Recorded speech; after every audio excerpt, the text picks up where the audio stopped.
Hey, Hey, everybody who's not joined in yet. Let's see, we'll wait for a few seconds and before we get going with this. yeah, As usual, Rob, how are you?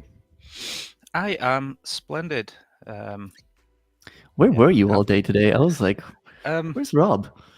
I was just wasn't really doing a lot. I was just kind of away from. I was just AFK, just doing bits Damn. and having a Yeah, because day I, off, sir. I Having a remember your. day off. Yeah, that's nice. I remember your reaction when I pinged you again and you were like, damn, how So did I miss all this? It's like, yeah, I where is just must have read it or must have just clicked off the notification and nope, Yeah, didn't read it. And it's like, oh, I think hi Phil. I think we're all guilty with that. Pretty sure. Anyway, let's get this done. So How are you, Phil? I'm not too bad. I'm tired, but just a little bit. And I don't know why either, because I slept for a long time today. Like I properly slept for Good. once. You know me. Normally I I sleep for like properly 4 hours. slept. But yeah. That's Yeah, people need to properly sleep sometimes. yeah. Oh hey Imre and hey Shard. Oh Shard, it's nice to see you as well popping in. And Hey. Imre, hope everything is good. That's Tom. That's a guy I play football with. Oh, so you Oh. got your football pals in here too. Well, Tom. Well, still, welcome to the show, people. We're actually. I was just going to preface this episode. So this whole episode is actually going to be us just sitting here, kind of looking at the market, doing some analysis, technical analysis, and kind of see where we're going to go on various assets. We're going to do Bitcoin, probably Ethereum. We're going to do some stocks, probably. Um, Basically, the plan is that we're going to sit down. I told Rob, I was like, okay, I'm just going to start with Bitcoin, and then you pick one, you do one, and we'll see where we go. And if you guys have anything you want us to look at, just for the sake of looking and figuring some stuff out, maybe we can do some TA that you've also done. Maybe you've missed something, and we find it, or maybe If you have anyone wants something to we've see missed. if anyone wants to see something, by all means, like we'll show you anything really. No, don't say that. They're going to No, come with. come on. If they want, if we're sitting there, if I want to people see want to your see, right shoulder. Okay. no, I meant charts. Yeah. Oh, If you've got a particular chart you want us to look at, then yeah, we'll take a yes, look and precisely. show Hey, whatever. hey, so what's up, man? What's good, Yo, fam? Yeah, we're good, man. We're good. So we're gonna zoom in a little bit for once. Normally we are zoomed out. We're looking at daily charts, weekly charts, but actually now we're gonna start with. I think we're gonna start like maybe 1 or 4 hour candles, and we're gonna do some TA for the short term. Then we'll zoom out for midterm stuff, and then we'll zoom out even more for long term stuff. So then we can get a uh, we can get a good kind of perspective of the whole asset, short, mid, and long term, which should be pretty fun to see. And Imri, I'm going to do this just for you. Here's me without glasses, and here's the marks that I get for sitting in front of the computer for too long. My eyes would be red as a Sith Lord if I didn't have these glasses. And where are your glasses, Rob, by the way? mine are upstairs. Oh, Actually, no. oh no. Yeah. Because mine are great for if you if you're like awake in the middle of the night, and I know like people say go to bed, don't turn your phone on, but well, tough shit, I'm gonna do that. So yeah, sometimes if I know I'm gonna be in bed and I'm gonna be awake for an hour, I'll put them on then just to dial Yeah. things down a bit. Yeah, no, I get you. I get you. It's all good. Yeah. All right. So I'm going to start off with Bitcoin. And I actually already have some stuff that I want to go over. Let's see. We actually had, for the viewers that watched last weekend, I believe, we already pulled up this Fibonacci level. And we talked about how it bounced just below it and came above, how it came below this one, bounced again across this fib level and hit its head up here and all that. And that we were expecting Bitcoin to kind of move into this range down here and wick down below here maybe before it cracks through this long-term trend line. So I left all this here. But for now, we're actually going to zoom in quite a bit. I think we're going to start on like, let's see how the 4-hourly looks. I think 4-hourly is the most zoomed in I want to be. Personally, I don't know about you, Rob, but Yeah. Well, I don't know. Sometimes I'll play all the way down at minutes and things, but that's only just to see what's Yeah. happening today. That's not what's Yeah, happening. the 1 hourly is just for the next 12 The hours, hourly's fine, basically, but or yeah. the next day for me. So we can do the Yeah, 4 4 hourly hours to good. get a little bit better perspective and get some stuff here. So okay, I'm going to start with turning on and doing some trend lines just for the sake of having something to kind of follow. We had this before, which was kind of running, right? I think it would even be better if you had it on use the the close, candle. But I tend either to do way, like some that's kind of not good. average between here putting it on the I'd close. you'd say that's valid. It's Yeah. at the end of the day, the Yeah, it's not a precise thing. treat them as bands rather than as Yeah, as lines. I treat them as a very thick line, so to speak. It's like you want to leave it there to be able to kind of play with it. But okay, so we have some support here, and it's kind of been moving around there. We had a big crash through it on Bitcoin. This is Bitcoin versus the dollar. And I believe we had this run up here when the CPI came out, and we had a big pump there. Then it moved up slowly and surely. We had this. Actually, this was the CPI. I remember we had a pre-pump, and then we had a CPI in this hour. Yeah. It pumped up, and then it kind of let itself go right away. This is a very good topping signal too, with this big wick here.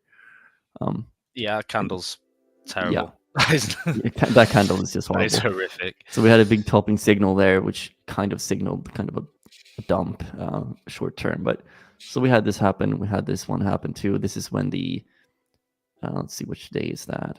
9 p.m. 30. Yeah, I think this was when the meeting happened. This candle right here, the FOMC meeting where Jerome Powell did his thing, said basically nothing, and people just got bored of it and just dropped everything, and we cracked through this trend line. So right now we're kind of in floating air, so to speak. In terms of the trend lines. So what we can do is I am going to turn on my favorite indicator, which is the Bollinger Bands. And I'm actually going to turn off the log chart here when we're so zoomed in as we are right now. And yeah, it's not looking great. So we're going to add some more stuff here just to get a better perspective. We can look at the relative strength and the MACD as well. Let's see. You two are looking super awesome. Thank you, Sue. You're so kind. I miss seeing your face, brother. You have to pop in our Discord now and then and sing some songs. I know you like your beer. We're missing you, man. Either way, at least on the 4 hourly, it looks like we're kind of bottoming out around here a little bit. But this is short-term stuff, right? We can still see it move to the middle of the Bollinger Band here somewhere and just could do. However, right now, it depends. If you look at this being the weekend, and precisely, there's been no volume coming in after the dump. There's been no real follow through to the upside yet. So if it just goes sideways, and on Monday stocks break lower, we go down with it. And that could easily just carry on down. If stocks open upwards, then chances are, we'll front run that and pump our way back up. So but for a short term, what I'm looking for here, I think the way this looks right now, and if you put the RSI right here, it's down here. Once this starts moving sideways, the RSI is going to start moving up towards the middle line here, and then it's going to hit its head and come down. That's one thing that can happen. Same thing goes for the MACD. It might come back up here, and then it might just do the double tap. Let's see if the RSI coming in at oversold. One of these things where it comes up and then comes down again. See what that looked like. Oversold on the 4 hour is generally a fairly good short term. A reversion back up to that orange, to the middle of Bollinger is for sure. MACD doesn't really say much right now. It's shown us the absolute bottom here where the color swaps on the histogram right here, actually right here. But again, it's moving sideways. There's no volume. people are not interested. If anything, zooming out from this will tell you more stuff, right? Short term is just, and even I'd say even more relevant than the than the diagonal band is the fact that it's broken down and clearly made a lower low. Exactly. And that's so any pump here upwards is towards 17k. It's just going to get faded and it's just going to probably sell off more. So I'm gonna but then we say that and then stocks open up 2% higher on Monday and Bitcoin pops up to 18,000 because that's how the world works. So yeah, for sure. So what I did now is I opened the super trend as well. I tend to look at that sometimes just because it can give you a good idea of where. Yeah, it's a good like addition to kind of confirm your other indicators. So right now you see the super trend is following the middle Bollinger Band, which is something that it does when it goes down like this. It kind of follows it, but that means if this smoothens out, the super trend, the red line right here, the red area is going to start going sideways like this, like it does here. You see? Yeah. And right here it goes flat, right? Like right here, you have a big dump, and then you have a sideways move because this correlates to this bottom right here. So it's found the bottom, and the price is above that. It needs to crack through the super trend. So the super trend might get stuck somewhere around here, like 17 something, right? 17. I guess it's going to be 17 to something like that, whatever. It depends when it's going to, it's going to correlate. It's going to end up above the Bollinger Band middle line. So that's going to be 1 and then 2. First one for the Bollinger Band, like a resistance line, the middle line, and then it's going to hit the super trend, the red super trend line as well. It's going to, and like you said, we have this bottom here and here. It's lower. If this makes a new high and bounce there, a high from here and bounces here, we're going to be able to pull like a trend line that would look something like this, and that's not great. It's not. And this is short term, so like I tell people all the time, don't worry about the short term so much. And this is the problem with bottoms as well, is you can see that all of these moves now are jumps and then sideways, jump, sideways, up, sideways, and that's just a symptom of really low volume and low liquidity behavior where nobody can be bothered. Like the TA doesn't really kind of hold. It's just up or down. And if it goes up, it goes up to the next, you can just draw these horizontal lines and go, yeah, if it breaks up, it's going to go to here and then it's going to stop. It'll go sideways and then it goes down or then it goes up. And these are just single buyers coming in and just stop lossing order books in really low liquidity environments. And it's kind of sucky to trade from a technical perspective just because, one person comes in and buys or sells $10 million worth of Bitcoin and the whole market, shits a couple of percent. It's just... Yeah, exactly. And I mean, you mentioned that it's the weekend, and that's true because the weekend tends to be very. It's more. It tends to be a little bit more bullish because. Look at it on the. Once it very interesting. Look for volume. Look at the Coinbase chart. So BTC USD on Coinbase. Yeah, I can open that. Coinbase. Here you go. Yeah. Okay, that did not. It. No, try to do it again. I think it was already there, and you just made it disappear. Coinbase. Yeah. Tap now. There it is. There it is. Yeah. And you see what you'll see is obviously at the moment the volume's just terrible anyway, but during the weekend you get to really see. You can see on the volume the peaks and troughs, and all those troughs, if you overlay the weekend, they're all Saturday, Sunday, and it's a good show of how institutionalized the trading is as well. Yeah, because they said there's just nobody. Retail is still there during the weekend, but they're not the majority of the volume anymore. Yeah, and retail tends to be a bit more buy and hold by people, so you tend to see some slight degenerate gamblers. Yeah, or that. But that's all good. But I did open the SRSI as well here. just to see, like, okay, it's on the 4 hourly, it is bottoming out here, and it kind of wants to start moving. And the same thing with the RSI. So I wouldn't be surprised to see a move up to like just around here, 17, and then it probably that's go pretty down reasonable. It's a reasonable, but the 4 hourly again is very. This doesn't tell us much about Bitcoin. This tells us more about the people that trades Bitcoin. Seeing these small moves and everything, this looks massive. Like when you're zoomed in like this, and this is, if you're new to TA, like don't trick yourself, because opening these charts, this looks like a massive drop, right? It's not a little bit. It's 10%. But like when you zoom out, and we're going to do that now, I think, because I don't feel like we see anything interesting on the 4 hourly, to be honest with you. No, just sideways boredom. At some point, it'll start just either here. It's probably going to trade sideways and then maybe continue its path downwards, or it's just going to follow the macro markets and either just I'm going to pop up, chop back up or chop back down. I'm going to pop into the daily here for a quickie.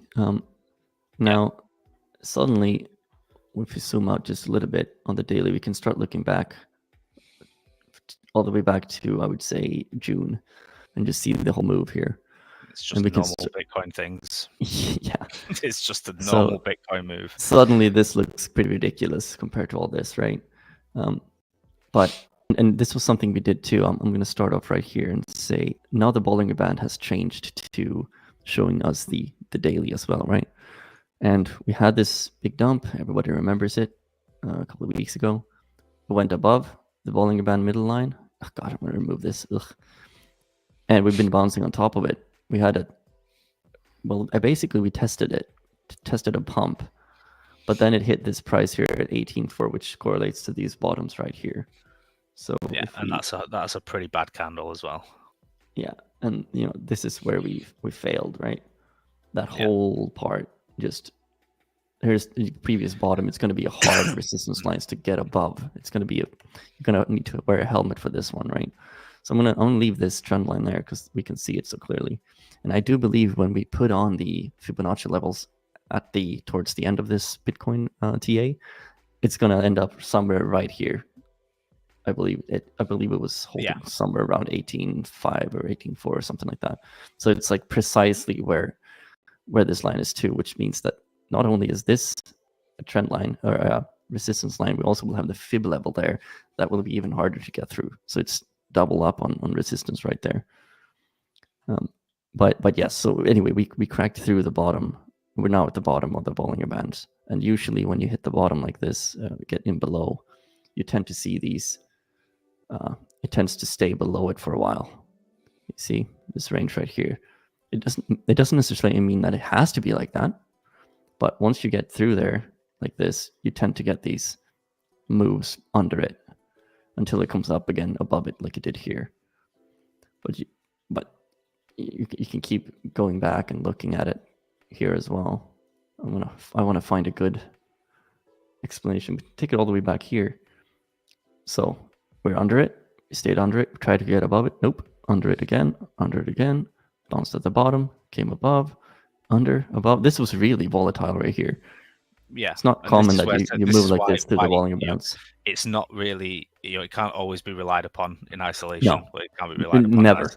You never. Hey Jay, by the way, we never rely on just one indicator. This is why you want to try to learn how to read and apply many different indicators to your routine, I suppose you could say, because the more we have, this is just a Bollinger Band, and I like it a lot because it's so simple. It's just there, and 95% of the trading happens within the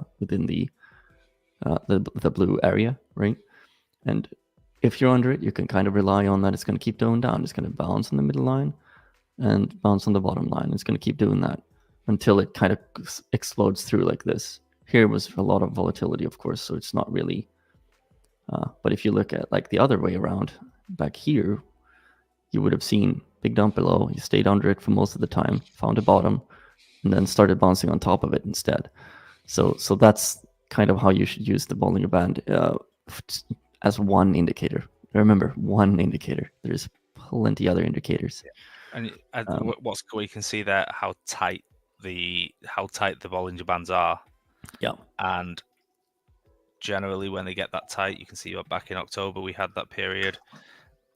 Typically, something big, big moves come after these periods of the Bollinger Bands being squashed. Yeah. You tend to see here is kind of an anomaly. Here's kind of an example of that. You see how tight they are here. It tries to go up like it did here, and then we had but this was FTX, so that's kind of the anomaly here. That's a black swan event. It doesn't normally happen. It's not common that an entire centralized exchange just goes to. It has been this year. It's been the theme of the year. It's yeah, but and ultimately, that's why you can't really. There's only so much you can predict about the market, because ultimately, regardless of what the TA says, things can change very quickly. Yeah, and so Jay made a good point here too. He says every indicator has a purpose to show you something about the market. That's true, and the purpose is that they're supposed to show you the same thing. And if you look, the more indicators you look at, and the more indicators tell you the same thing, the better your understanding of the possibility what will happen in the future will be better.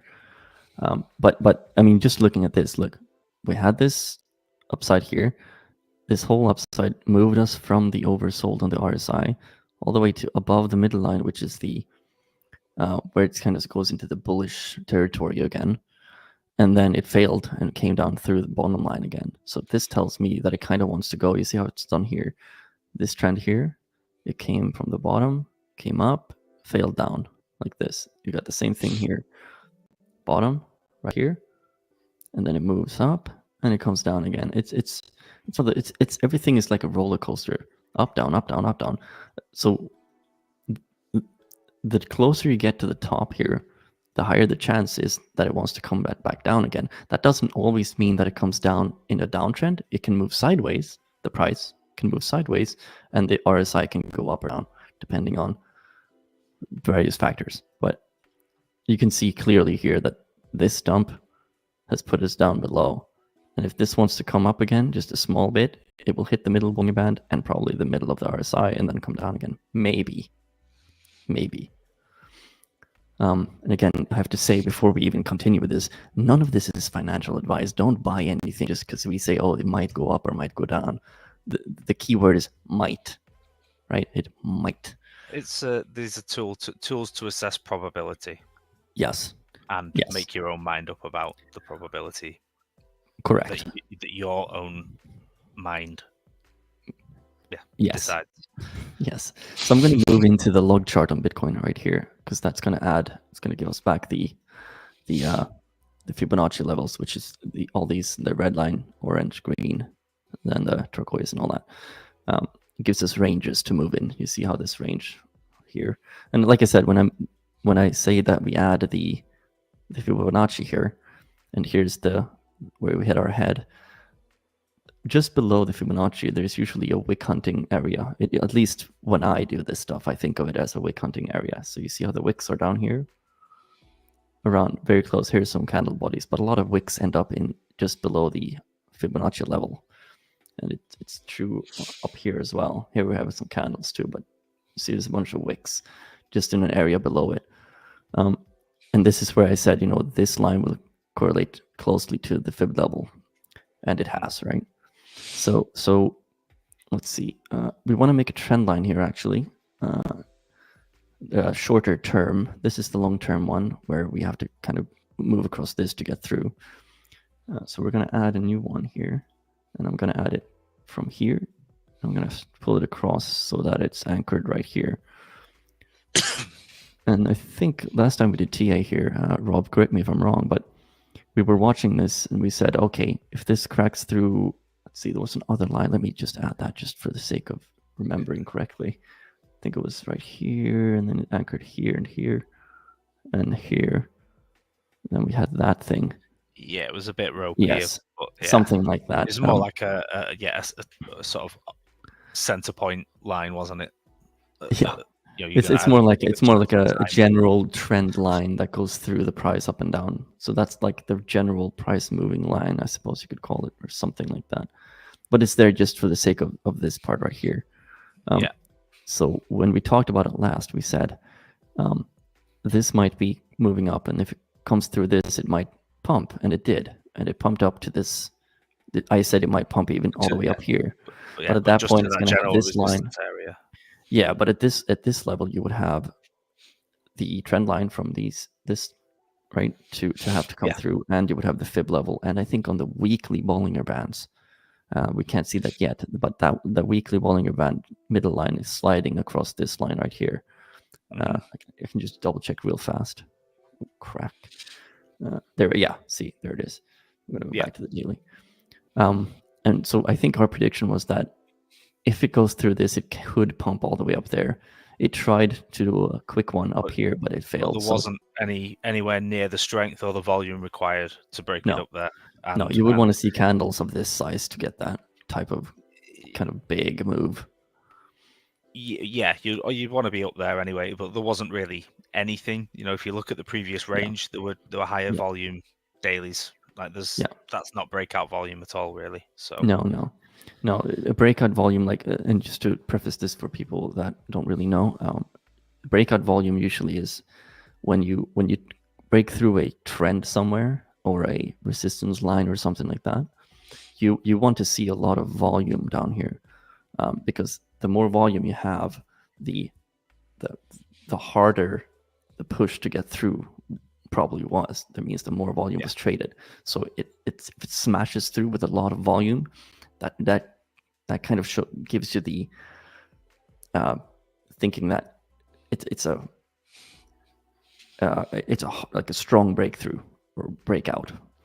If the volume is tiny, it's like, okay, so what then? There's not much people behind that push, right? So seeing something like this, like a big candle, I don't know if we can find a big one, but a big one is what we want to see, and we want to see like a large green candle like this right here. Well, really, if you look, that was quite an extreme candle. If you scroll back to the previous break up and breakdown zones, here you can see. Yeah, even look at the like size this of one the here candle in June, like how small the candles were in June for volume compared to building up over the year. Yeah, but so let's give an example of a breakout candle. This one, this broke through this resistance line pretty hard. You'd want to zoom in a bit more, and you can see the breakout candles on say the hourly. You'd see it a lot more clearly because here's that big breakout candle that we just looked at, but on the 4-hourly chart. So you saw how the move started happening, and then as soon as it started moving across this line, because it had tried before, you see how it bounced on the Bollinger, for example.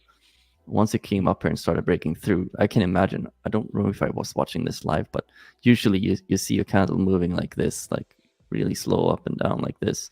And then you had this one, and then usually when it starts cracking through, it goes like this, and then it's up. That's a strong breakout. As an example. And strong breakdown would be something like this one here. So you have it starting going down, and then it just goes. Right here. So you have these strong, and I think the volume here, this is the volume of that candle right there. This is a breakout, not really a breakout candle, it's just kind of a pre-pump and then a dead cat followed, I suppose. This is a fake out. Either way, let's see. Where were we? Daily? I've lost myself. There we are. Okay, so we made some trend lines here. That's good. So we're kind of waiting for... Well, now we have to wait for this line again, I suppose. So yeah, I don't know. It's hard to find there's no real defense towards the bottom unless we come down to this range here with this old top from previous. It almost looks like a nice logical target, doesn't it? Yeah, this one. Yeah, and this is the golden pocket too. It's called that for various reasons. Let's see what Jay said here. Yes. I'm going to show this, Jay. combine bands with other indicators like MACD or SRSI. Yeah, the SRSI is something that's, for me personally, I like it on the shorter term, because I don't know, I just prefer to see. If I go down to like the 1 hourly, I can look at the SRSI 15-minute. Yes, I kind of skip over the SRSI and I just go for the regular RSI when you start zooming out to like the daily and stuff. I just feel like it says more. It's more precise because the SRSI can sometimes get stuck at the top and just go sideways like this and nothing happens, and then you don't really know when is it going to turn back, right? I don't know if you agree with that, Rob, but yeah, that's how I see it.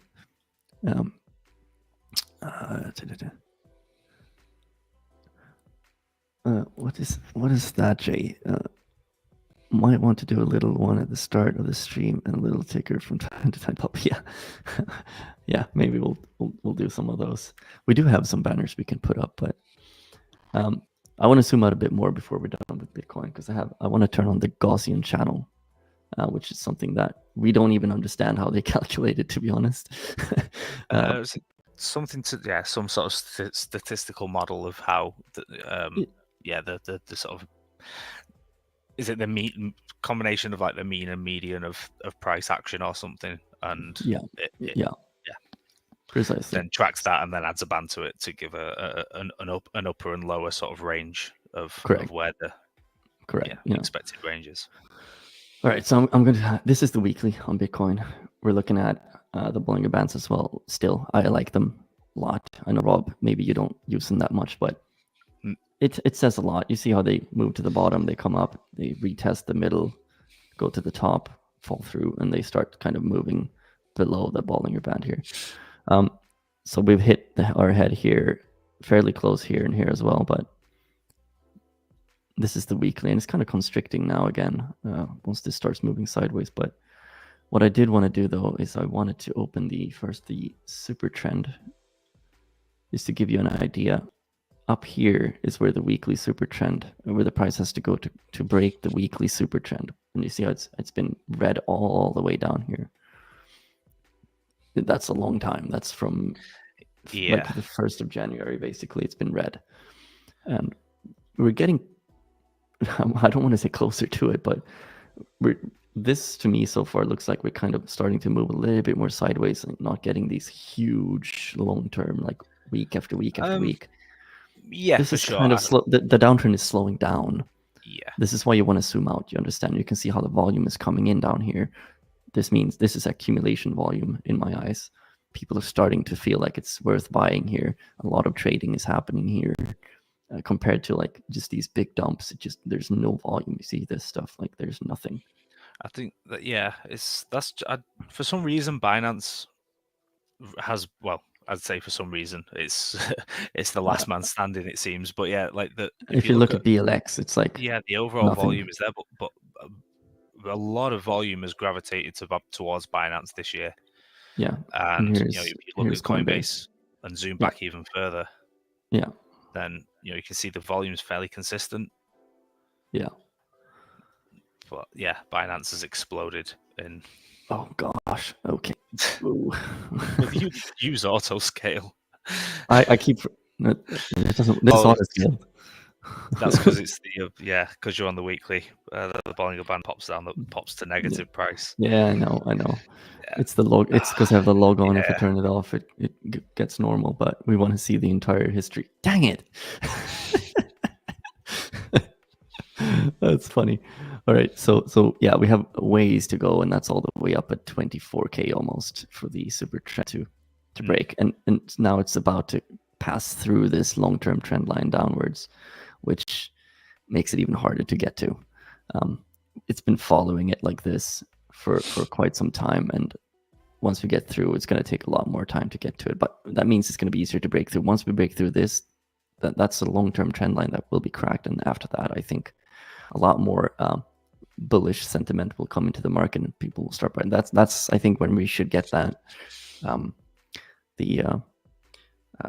a bear market rally, relief rally that comes up and then it turns down again. Maybe. Yeah. Well, I think it kind of depends on. I think that this currently this is playing out like a lot like 2014, but maybe longer scale. And by the look of it, we haven't reached. Well, we'll only know after the fact whether or not we've reached a final bottom, but we're not putting in any real bottoming behavior yet. No. And after that bottom came a long accumulation in 2014, 2015. And that, to me, logically is that things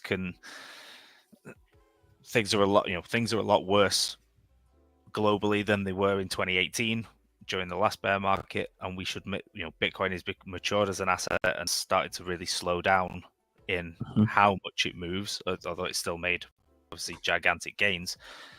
Yeah. But we shouldn't really be surprised to see it just maybe hang around between 12 and 20k for a year, and maybe we don't break out until sort of Q3 next year. Yeah. And that's perfectly plausible if the rest of the financial markets turn to shit, which, as it currently happens, is doesn't exactly look unlikely. Yeah, that's something I wanted to look at right after we do the Bitcoin thing. I wanted to open up I want to show the Gaussian channel here first on Bitcoin, and then I want to show that the entirety on SPX, just to get an a good something to compare it with, where we might see things going and all that on the longer term. And then I'm going to let you do one as too. I want you to grab an asset and do your thing, because I know we do things a bit differently because we're different people, right? But yes, so I'm going to open the Gaussian channel here. And just to simplify what this is, the Gaussian channel, when an asset price action goes through or starts going through it or into it, it tends to go through it the entire way down, get below it, and then it wants to come into it again. Once it starts getting into it, it tends to go above it again. So you can see that here as well. Here's the previous bear market on Bitcoin.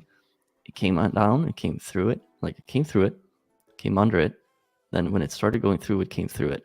I'll show this again on the S&P 500, but you can see how Bitcoin is actually far below it already. And it's starting to turn down. And I'll show this on BLX as well, which is BLX is the entire Bitcoin. I'm going to turn the volume back because that looks horrible. So if we go back and look, this is the weekly chart, by the way, on Bitcoin. So we had the 2018 bear market right here. We were below. Here was the 2014. I guess it started up here.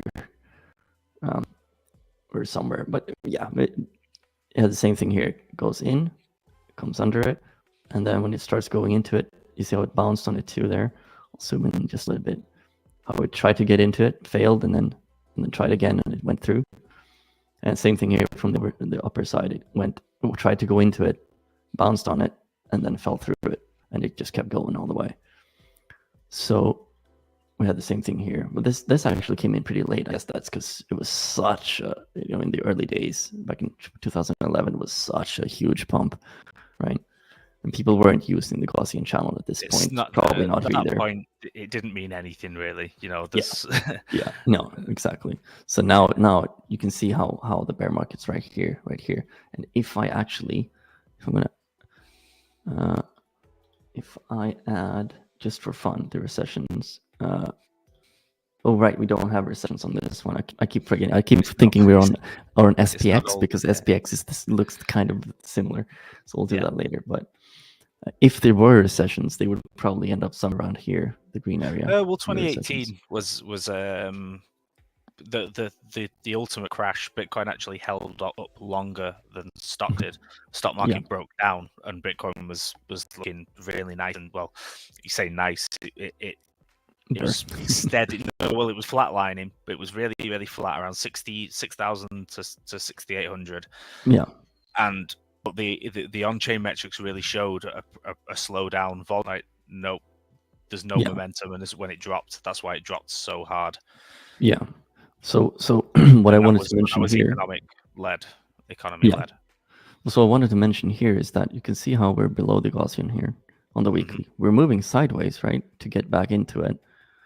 If we start moving sideways here, you see how this is coming down here, and it's kind of following this long-term trend line that we were talking about within the range of right here that I was talking about earlier too. So we could be seeing Bitcoin maybe ranging from like here all the way up to, well, this trend line. Once it gets through the trend line, it wants to pump up again, and then it might hit its head like it did here. Boop. Maybe let's do this just for the sake of simplicity. You see what I mean here? If that line is the same as this one, we have this sideways move. We get through the line, it pumps, it hits the thing, retests the line, and comes up. We could have the same behavior. Let's face it. This is why I say that this looks very much like 2014. Yeah, the same overarching pattern is playing out. Yeah, it's the same overarching pattern, absolutely. And I think the Gaussian is a good way for, at least in my eyes, to see this kind of playing out the way that it is in my head, because we're sliding along the bottom here right now on the RSI on the weekly as well. Yeah, we have the bottom of the RSI here. What this shows is, based on history, is an extreme level of oversold price action for Bitcoin, and the likelihood of such a historically bullish asset not having some sort of mean reversion after record-breaking bearish sentiment seems unlikely to me. Yes, I mean, it's like when these, similar to 2019, we could have a bear market rally, like you said, that could be ferocious. It could be really dull. We might not get one. We might get a year of sideways accumulation, but we could very, very easily get something like 2019 with,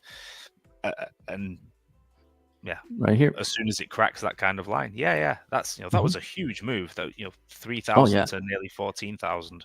That's a 340% move right there. But that's the funny thing about it too. We have this same kind of trend line thing going on. Let's just make a general thing, and you see it moving through with the big candle that we kept talking about. It kept going through the Gaussian, and then we kind of just, this is an anomaly again, the COVID crash. But here it actually hit the middle line on it, and it probably would have kept going if COVID didn't happen, and just kind of started like that instead of that thing. I will say, maybe COVID exacerbated the situation, but what happened there, was a true deleveraging of the entirety of the market. I mean, I remember watching that with, I think that was the first time I managed to really get over the fear of seeing prices drop, and I just looked at it, was like, wow, do we really get it this cheap? Like, this is an accident, right? Everybody realizes this is dumb. And I haven't really had that feeling yet this cycle. Yeah, I think that when you're saying that, it's like this is a scary moment. This huge dump, right? This is just pain. Yeah. This is week after week after week. You're getting disappointed. You're feeling like, oh damn, why am I in this? And that was 2018 overall. Yeah. If you look at that's the whole move here. Bitcoin held up, but if you look at something else like Ethereum looks kind of like, well, this, and it was just down and down and down and down. Right. So before we do anything, I just wanted to say that for the first time, if you go to the monthly, Bitcoin has started going through the Gaussian. It touched it down here and it touched it here, but it's been bouncing on it. But if you look at it now, we're actually inside of it. Below the center line. Yes, and if this week carries on being bearish, if this closes below this, I don't want to say that it's going to do the whole going below it, because I'm going to go to the SPX right now and just show you on the monthly right away. This is the monthly Gaussian on SPX. It's bounced on it. It's not moved through it yet. Here is the 2001 .com bubble, and here is the housing crash, basically, in 2008. where we moved down, bounced, crashed through it, all the way down. That's a minus 50 on the S&P 500 right there. Then we had the thing here. We had 2008. We had a huge crash. That's 57.6% right there. And on the monthly, the Gaussian went red, right? We're looking at this right now. If big if this plays out the same way it did here, we're gonna see. We could see this. I don't think that will happen. Maybe. No, I don't see it. I don't see it happening. But maybe I'm wrong. Well, okay. There's a big fundamental reason why I don't think it's likely, and that's because of the behavior of bonds within the same market, and that's basically why. I had a look at my pension the other day, and in the last year, in the last 12 months, as of quarter 3, my stock allocation of my pension, US stocks, was down, I think, about 9%, and my bonds was down around 30%. Yeah, and so, like, the bond market, that is a market we don't really. It's boring and nobody thinks about it, but it's such a behemoth of a market, and that's taken much of the wealth destruction that we had in the .com bubble and in the housing market. In the housing crash, we had the housing market go, stock market went, bonds didn't. Bonds were flat. Bonds basically went up. Yeah. Same in the .com bubble. You don't have that behavior this time, and so the stocks don't have to drop because they've already dropped a lot for for the amount of wealth destruction we've had. Yeah. See what Sue's saying? We're looking super awesome. I'm going to keep that there for a while. So what I wanted to do just before I leave it over to you to do your thing, I opened up the US recessions here, and you have them here, but we haven't gone. Nobody has said we are in a recession yet, or that it's even coming. But I want to give a scenario where, like, okay, if that happens, and if this stuff happens, this is a big move on the monthly, right? If this does happen, and this box here is the average between these two boxes right here. So this one is at 1,156 days. This one is 763. This one is the average of that, which is 959, I believe it was, but I couldn't put it to that because it didn't want to. So if we see something like this happening, and this type of drop, it actually, the bottom of this drop, that's an average of these two, in between these two, it actually hits exactly where the bottom of the COVID crash happened. Right there, that's that line right there. Looks too good to be true, doesn't it? Like, personally, I will be completely open with this. I have no positions right now. I don't have any crypto, nothing. I'm totally out of the market right now. Main reason for that is I invested in Crypto Talks. Second reason is I'm kind of hoping this happens so that I can put all that money, drop it into Bitcoin and some other stuff that I like. But essentially, I mean, it's not impossible that this happens. It's probably unlikely, but it's still not impossible. And I like having that. I'd like having that thought open, because if I get into it now and it happens, I'm going to be so disappointed in myself. So just out of interest, could you put that percentage drop to 38%? This one? Yeah. Yes. Let me actually add another one. Where am I? There we go. Nope. I'm going to just pull it on the other side here. 38%. That's right there. Yeah, okay. And get rid of the big box for a second. Or is that? Yeah, I'll say that. There you go. Actually, I'll just do this. 38. So, yeah. So just because, that would coincide with a double bottom of the COVID crash if you account for the change in money supply. Okay.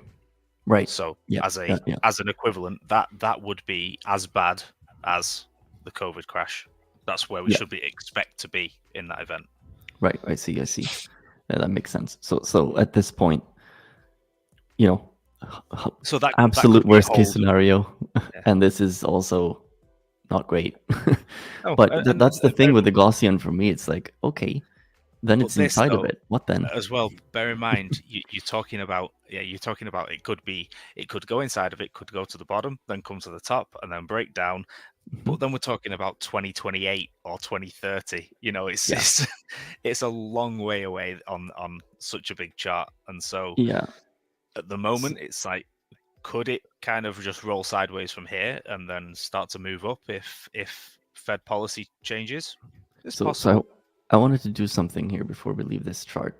We go to the weekly and look. It's already started turning over here. Now that paints a much that's a much better picture. Worse picture. Yeah, so for the bearish case, absolutely. Yeah. So at this point, you see this, how this is rolling over in that kind of angle, right? We got the same kind of angle here and here. And you can see these recessionary periods, these green pieces here, they start somewhere after or somewhere before, but it ends before like we're even like at the end of it. But like I said, nobody has said recession yet officially. But yeah, we're below it here on the weekly. So can we see this thing move a bit and then go up? Why not? Right? Why not? Maybe we get to this point and it goes through here if we're going to compare it to something, right? Maybe we go down here and we get up there. Who knows? But it's all speculation. We can't do anything else than speculate at this point. No, I mean, are we in a recession in practical terms? Absolutely. Yeah. There's absolutely no doubt that we are in an incredibly recessionary environment, whether or not some numbers say it or or otherwise. Absolutely, the many factors, many sectors are contracting fairly heavily.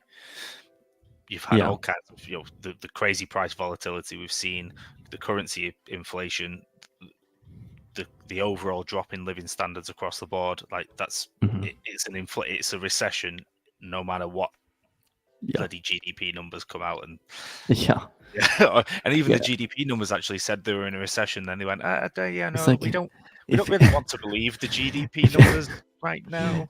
If it feels like a recession, if it looks like a recession, it's probably a recession.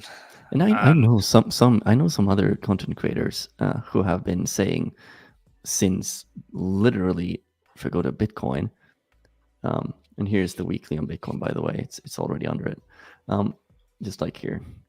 But I know there are some YouTubers, Invest Answers, for example, James, he has been saying recession is coming since like somewhere around here, because he was looking at all different metrics with whatever he looks at. He looks at so many things, like I can't even remember. But he's been saying it since here, telling people like, oh, recession is coming, recession is coming, recession is coming.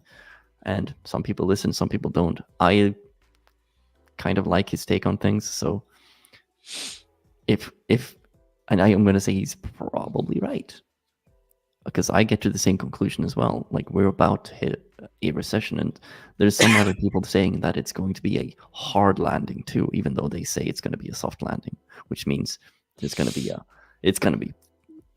effing painful to get there. Okay, so my take on it is that on the current course, month after month, the Fed increased the probability of a hard landing. There is a chance to have a soft landing. It's possible. Sure. It would probably take, I think, something like a rate pause next month, which I think is probably fairly likely. And this, that itself would lead to some bullishness in assets. Right. If they anticipate and price in a flat hike, then prices should pop up, I think. So that will, if they go and if they come in January and say, oh, we're not going to raise the rates it's going to be 0 basis points. That's going to be, people are going to take that as a dovish move. Yes. And that will certainly make at least a very short-term pump like we had right here. That should.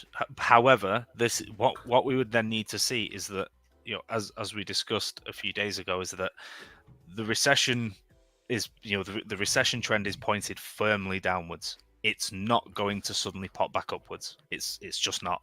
So if we will very quickly get down to somewhere close to 3% inflation. Yep. And if we have positive real rates where the Fed funds rate is higher than the inflation numbers, then that's not the scenario. That's not the scenario we've been in for 10 years, where real rates have been negative because interest rates have been kept so artificially low. Mm-hmm. But now we're in a situation where we really can't handle positive real rates. We can't handle inflation rates at 3%, whilst and they'll have to then they will have to then cut. At that point, they should be cutting and following inflation down. I mean, just looking at, let me just open just real quick the core CPI, because the CPI itself, it doesn't show percentages, but here's one that you should open up. In fact, do you want to just flip to? Yeah, actually, I'm going to let you take over the screen sharing. And that was what I was about to open as well. I was kind of looking for that, but yeah, I'll let you take this one over. I think we're done with Bitcoin. I think we can make a quick summary before we leave, though. Before we leave that, let me just reopen. Actually, we can do that at the end. Now that I think of it, so you carry on, do your thing, and we'll do a quick summary of Bitcoin, and then if you want to look at one other crypto asset or stock or whatever, and go ahead, and we'll talk about that. And I'll also add, anyone who's watching, if you have anything you want us to quickly just look at, short term, midterm, long term, just put it in the chat, and we'll have a look at it and see what we think, and see if we have the same conclusion as you have. Go for it. Yeah, hang on. Let's just sorting my scales out. So, okay. So in orange, we've got the S&P. I'm actually going to make this even bigger for us. There we go. Let me just make that super thick so you can see, right, there's stock market. And so what we have is, put it on log scale. So we have the CPI index in yellow, but then also in white we have the PMI, which is the manufacturer's index. And this manufacturer's index gives us a much clearer sort of view of what the overall economic conditions are. And we can see this, this current entry of 37, this is heavily pricing in a recession. Mm-hmm. If you add US recession marker over this, then you can see when we get down here, even there was 42, 32, 20, there was 21 in 1980. But see, whenever we get down to these extreme levels, we get recessions. And here is a marker that people will look to as a recession indicator, and it is quite clearly saying recession's coming. And we've had a decent move down in the stock market. We've had a decent move down in the bond market. Basically, we haven't had a move down in housing. So there could definitely be a lot more pain to come. And until this marker, the manufacturer's index really starts to mean revert back to 50. Also, by the way, 50 is no growth on this indicator. So above 50 indicates growth, below 50 indicates downturn, and we've been in an economic manufacturing downturn since August. Yep. And the question is, how far will that go? Because we've seen these. The previous one was pretty hefty as well. The previous recession there, it went all the way down to, how much was that? When 2008 was 33. 33, right? And we're already like in between. We're getting close to both of those previous recessions. And I mean, COVID wasn't. It's so tiny. It's and I treat that as an anomaly myself. But even so, this is But if you look, we were already yeah, heading down. We were yeah, in a technical recession similar to sort of 2015, where right, money printer went burr and we pushed our way out of an economic slowdown. 2018, we had the start of volatility, the start of things really sort of going wrong, and then in 2019 that led to some fairly hairy financial conditions that looked likely to cause a recession in 2020. Regardless of COVID, we were heading into some sort of big deleveraging event in the market and a likely market collapse in 2020. COVID, of course, was then just the perfect yeah, catalyst for everything to sell off at once, and that's why it was such an extreme move. But it still was likely to happen. yeah, So I treat it maybe as a semi anomaly, but it happened because of forces which were already built into the market. right, right. And now we're seeing again the same trajectory of Yeah, and you and, see, and actually what I'm just going to add on to here. but here it's easier to see as well how the core CPI, because I think that was the yellow line you had there, right? Yeah. How it's correlating to that the to the so you see how they cross. They basically go, one goes up, one goes down. It's Yeah. straight up and straight down on both of them there. But you don't really have that in the same way during the other recessions. No. So I'm just get rid of the CPI at the moment and just see the PMI as it relates to Fed funds rate. Right. Yeah. And that one, in fact, I can make that yellow now. And you can see generally when the PMI gets to the bottom, the depth of the recession. Yeah. We've already cut rates. We're already in a recession. And right now, we're still raising rates. So where's this going to go? Well, as this goes upwards, this is going to get driven downwards. Yeah. And so it could very well come down and even break here. Probably not that. Yeah. It'll be into 2023. Don't you think we'll have one of those really harsh V shapes that we have in the other recessions where it's like poop, poop? Because I don't know, because like you're completely correct when you're saying like, okay, one is going straight up, one is going straight down, and we've not even gotten to that point yet. Like if you compare it to 2008, 2008 is easier. You see that huge dump right down. That's when we're already starting to lower the rates. Yeah. So truthfully, it's like this could get pretty ugly, to be honest. Yeah, for sure. I would say I'll put the Nasdaq on just as a kind of proxy for Bitcoin, because it's the closest we have. But we didn't. Okay, yeah. The Nasdaq dropped there, the Nasdaq dropped here, Nasdaq dropped here, and it's been dropping here. And each time you've got the same behavior.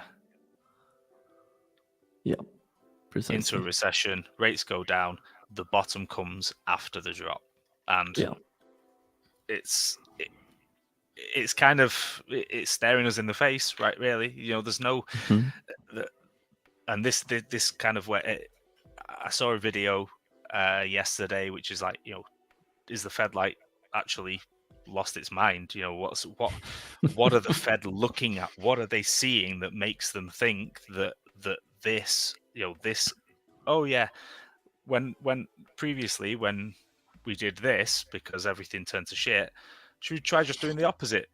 So the thing that we did to fix the problem, should we just do the opposite and hope that everything works out fine? It's yeah, I'm not sure what they're looking at either. It's like, are they expecting to have CBDCs running soon so they can fix it with that, or like what's the whole thing? I don't see it. So this then is where the Fed are firmly making the policy decisions. It doesn't matter whether it was Republican, Democrat, Biden, Trump would be completely irrelevant. The Fed right now are the ones directing the economy. Mm-hmm. Just them, because if they were, they say the chart's right here. It's just sat in front of us. That there's no way that they're going to get a soft landing by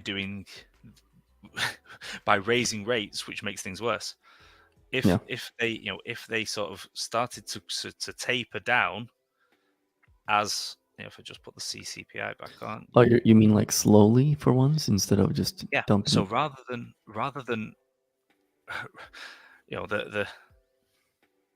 rather than go against the curve that they have done in the past and held until things broke, why not get ahead of the curve and go? We know that this is so. Look, the CPI, as you said, the CPI leads. The PMI leads the CPI. So the PMI starts to roll over, and then afterwards, like here, you see the drop in inflation. PMI, whenever the PMI comes down, it doesn't lead to inflationary environments. It's a drag on inflation. Yeah.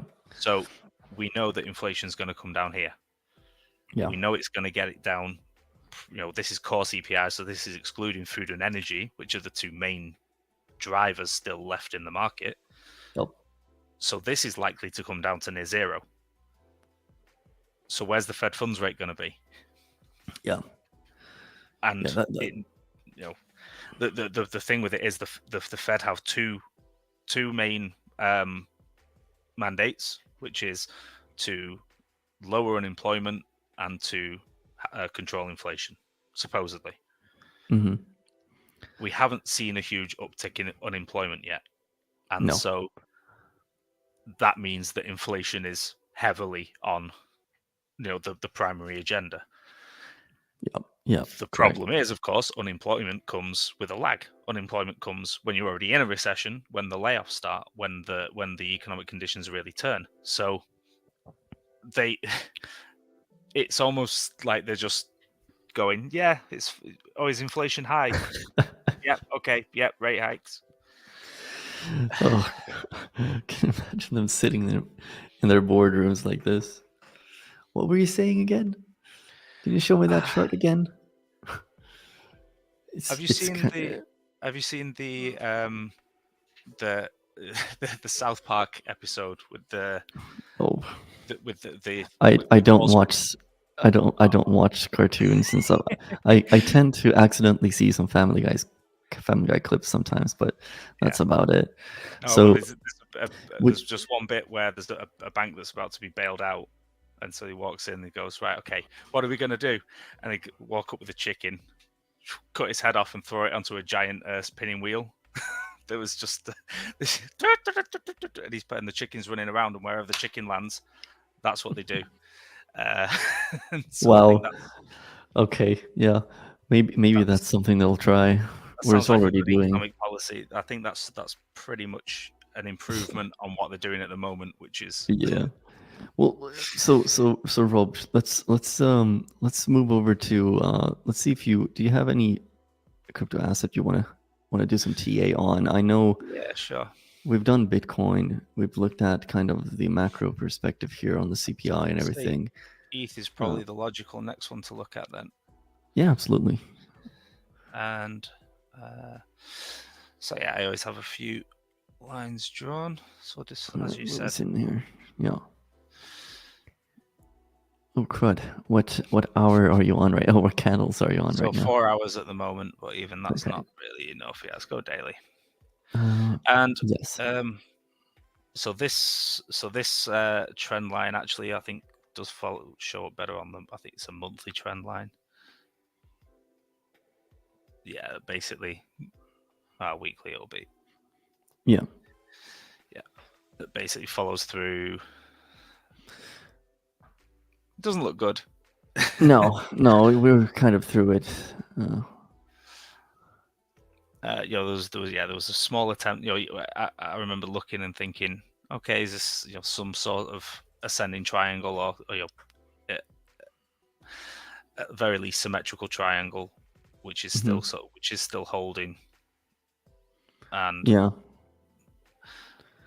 So we're basically doing the same trend lines as we have on Bitcoin right now, almost. It is the same. The whole market is the same, and this is why these things end up being a little bit tedious during these sideways periods, because ultimately, I tend to prefer. I know you like your indicators quite a bit more. I generally tend to just look at price action and purely the chart and go, what's it saying to me? And right now it says sideways for a while until. What does the Fibonacci say if you pull the same like you did on like we did on Bitcoin from like the weekly close at the COVID crash and then not to the top? Or so currently holding on the 382, so nowhere near as bear in mind that the Fibonacci sort of measures based on the extremity of the move. So because ETH went up so much further, it's actually not corrected anywhere near as much relative to Bitcoin, even though it's a similar percentage down. Yeah, precisely. Realistically, the 618 comes all the way down to $500. Yeah, I've heard people talk about $500-$700 on ETH, and I'm not much interested in ETH. My bag consists of, well, right now nothing basically, because I'm in cash and stable, right? But I have my 4 holdings that I'm looking to get into later on, once we see kind of that turnaround and all that. So, but I haven't really looked at ETH anymore, because I think ETH is so boring. No, ETH it is just so boring.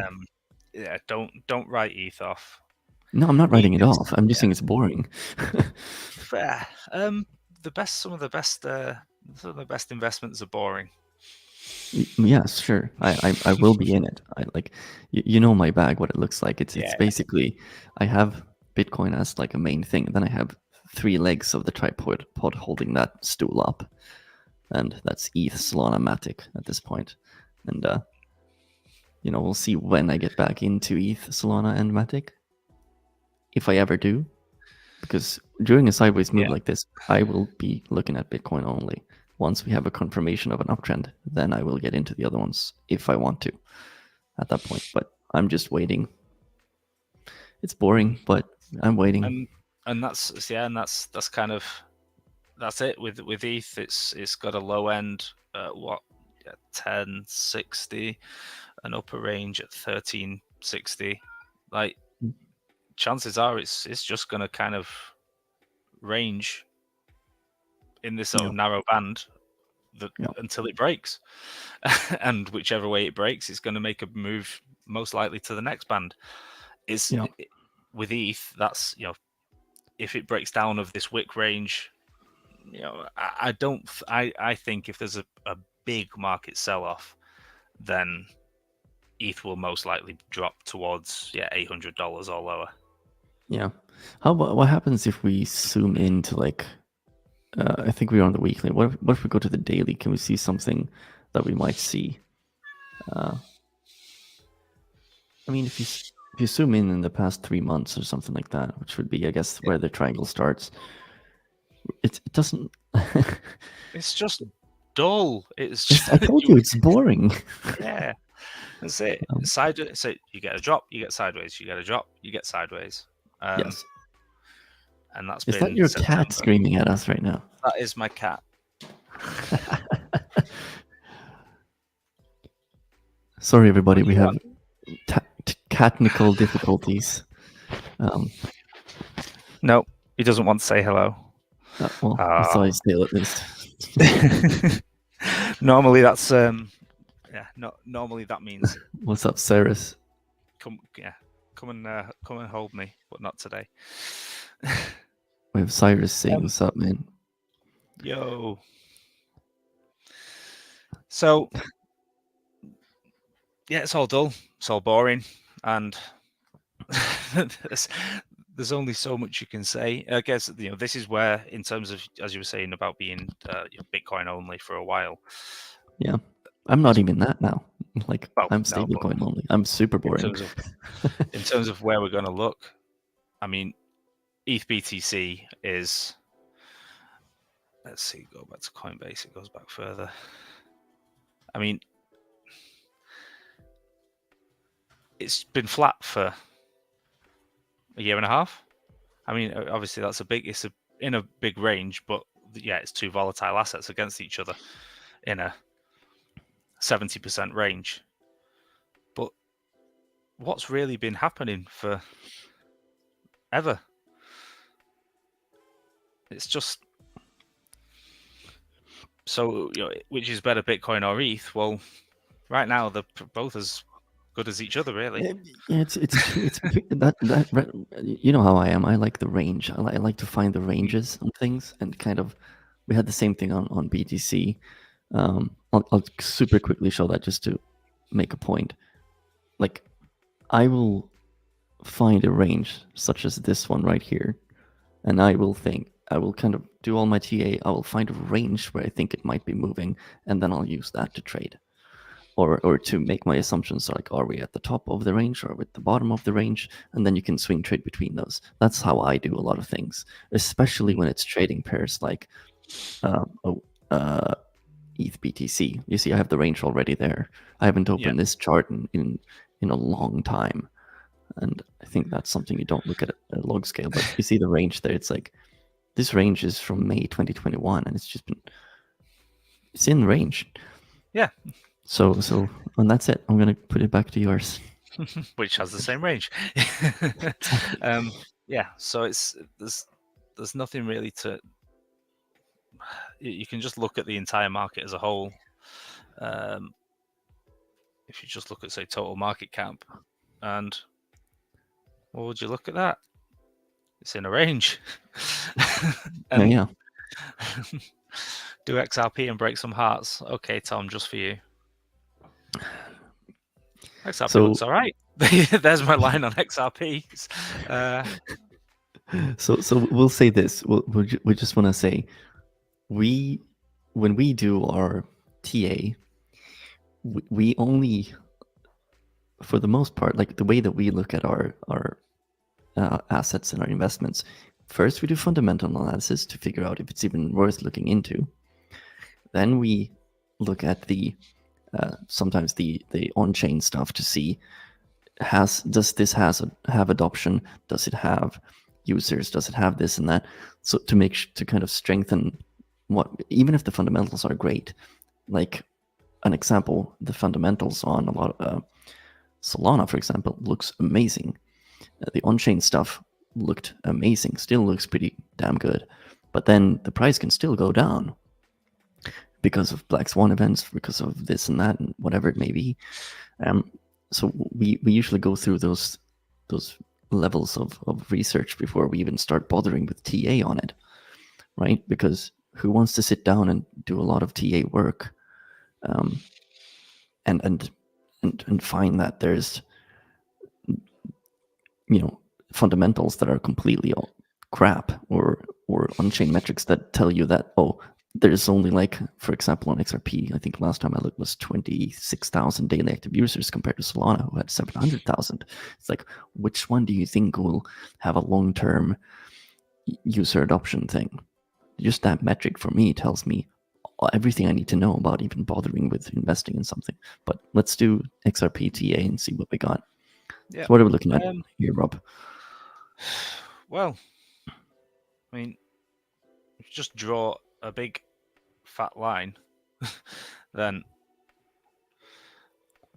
XRP kind of has a general malaise uptrend of this, slowly hiring lows, with occasional, the same speculative period of every. What is this time frame right here? So that was the 4 hour. Okay, and this is. Zoom out, this is the daily. So you can even extend it to, it's worth more than the 10 cents it was in 2017 and 2020, or is it?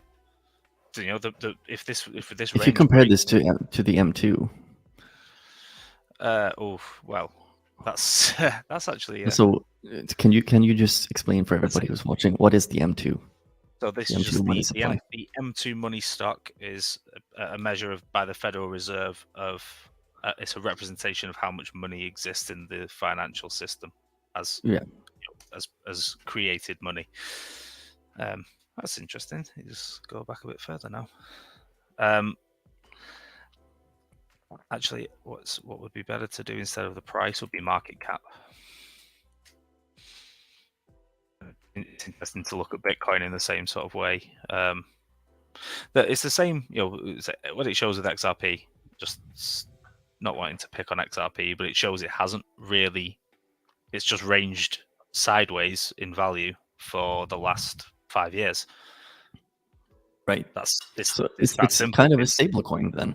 it's basically a stable coin, but you can apply. You can argue for XRP, saying that institutions and such want to use XRP or the ledger to send value over. My argument to that is every blockchain layer 1 can do that. Why is that so great with just specifically XRP? That surprises me.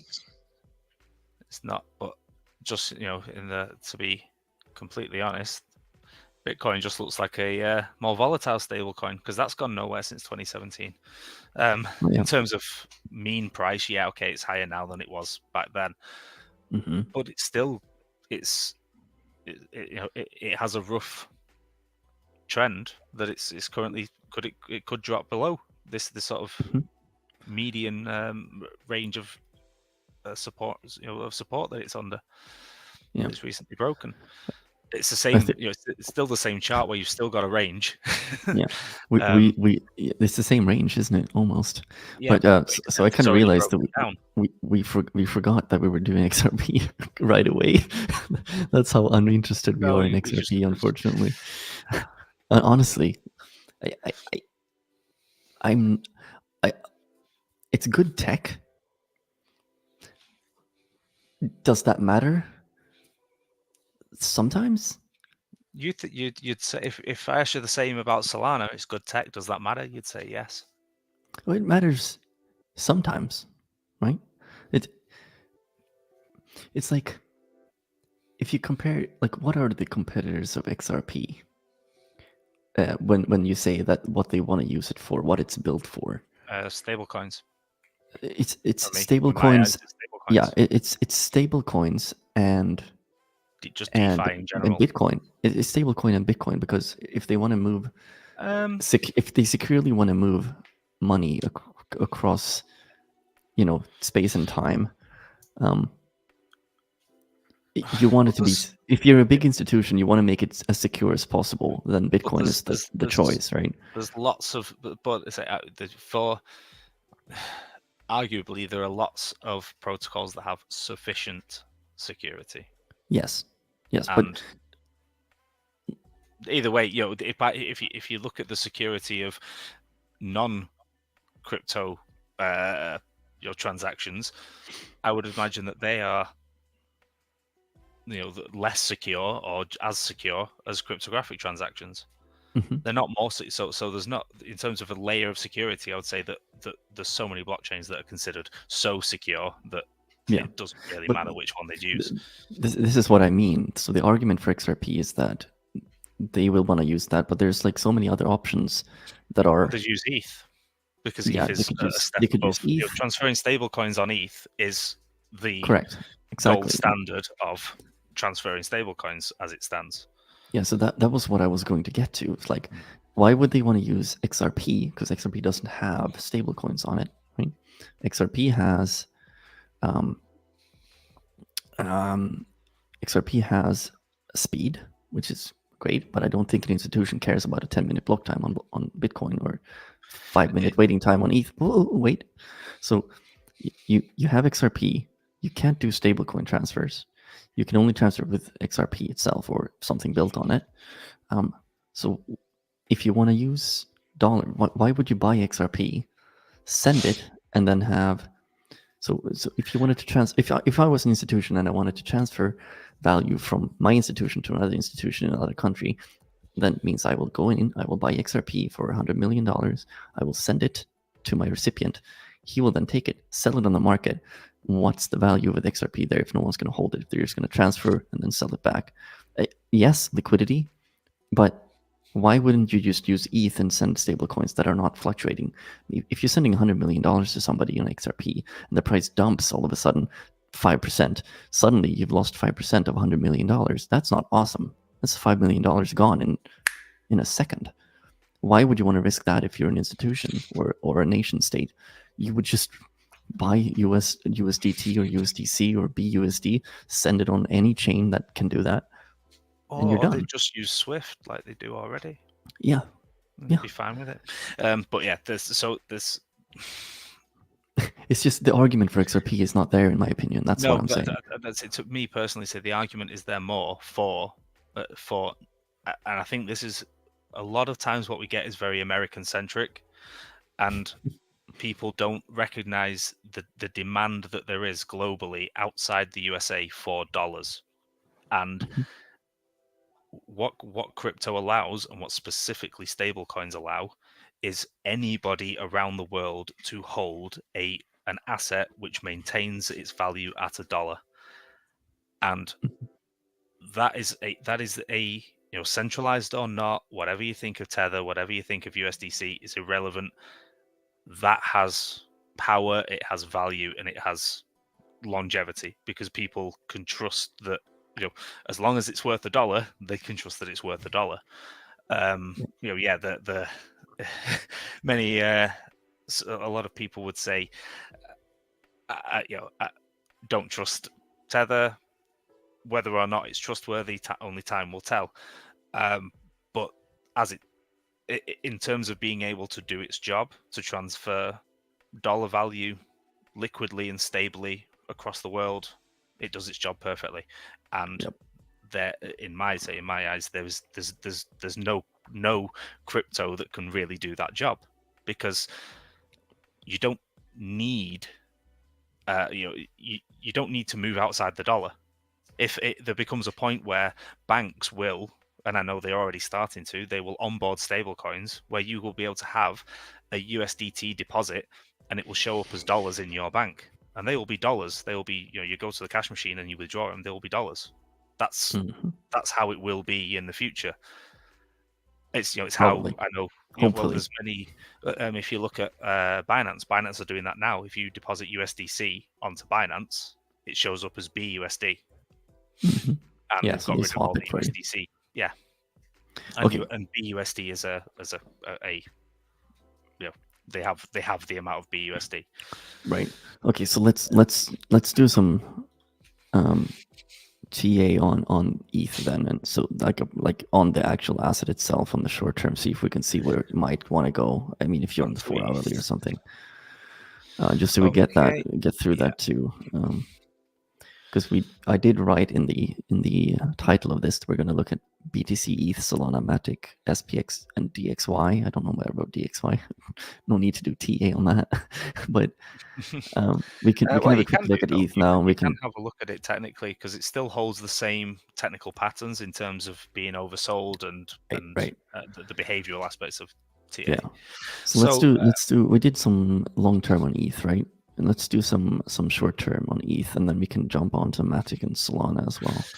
Yeah. Just to see where we're going. The short term's as dull as the long term, man. It's just sideways Bart Simpsons and sideways, and there's, I don't know. It's when you can draw this sort of range. Your lines act funny.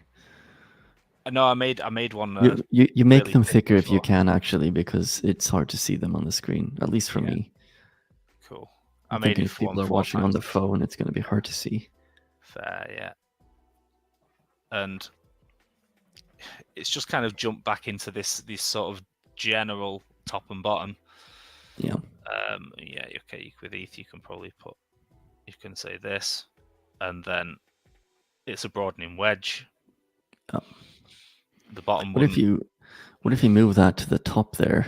You have 1, 2, 3. If you put it on the BART and move it all the way back to the top, back there, yeah. Well, here, Then we have an even broader kind of range. Bigger range. Yeah. Yeah. And yeah, it's downwards. It's downwards. Simple. You can even extend the bottom line to hit that bottom behind it there. Yeah. Like so. Oh. What's going on with your lines right now? Mine doesn't do that.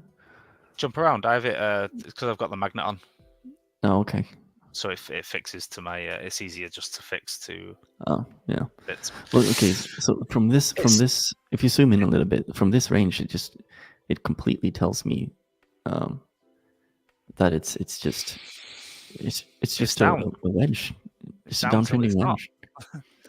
Yeah, and we would expect it to bounce in between there maybe for a while. Yeah. It is. You've got this obviously not so much a trend line, but it's.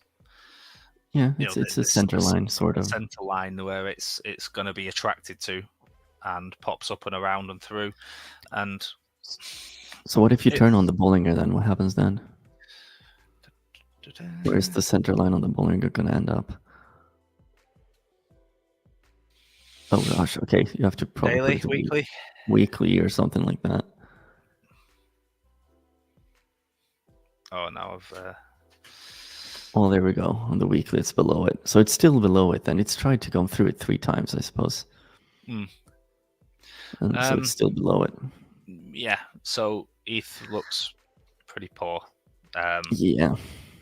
And that's generally we saw that in the last bear market as well, and that's basically a symptom of a lot of projects obviously launching on ETH, raising money in ETH, and think of all the NFT value that is flowing from the market, and initially that all goes into ETH, and then from ETH out into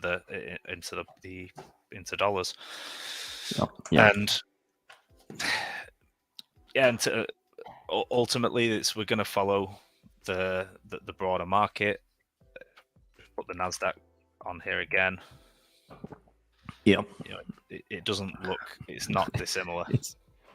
It's very close to it. But at least if you really look at it on the weekly there, you can at least see that the Bollinger Band is constricting a bit more, and it's moving a little bit more sideways than compared to what Bitcoin is doing. Because it's been holding up better towards the end here, towards this bottom. I don't know if you can put Bitcoin on a line price next to it. Next to it. Yeah, if you just look at ETH and Bitcoin together, you see how it's been holding up a little bit better. Yeah, if I do it on the percentage terms. Yeah. Merge all scales into one. So it's everything's very correlated. Yeah, and even if you add on the Nasdaq 25% down, Bitcoin 64 and 66% down. That's from the high in April. If I zoom back more to the ultimate peak, which is about there. Yeah, and this is also for everybody who's watching. This is why I personally do almost only TA on Bitcoin, and if I see Bitcoin getting close to doing like a down move or an up move, then I go in and look at my other assets that I kind of like, and I say, okay, it might be happening here as well, or the probability might be this and that, and blah blah blah. So I don't spend much time doing TA on much other than Bitcoin because you don't really need to, right? So I'd say if you're going to add one more, Bitcoin and Bitcoin dominance. Yeah. If you just look at how they compare with each other,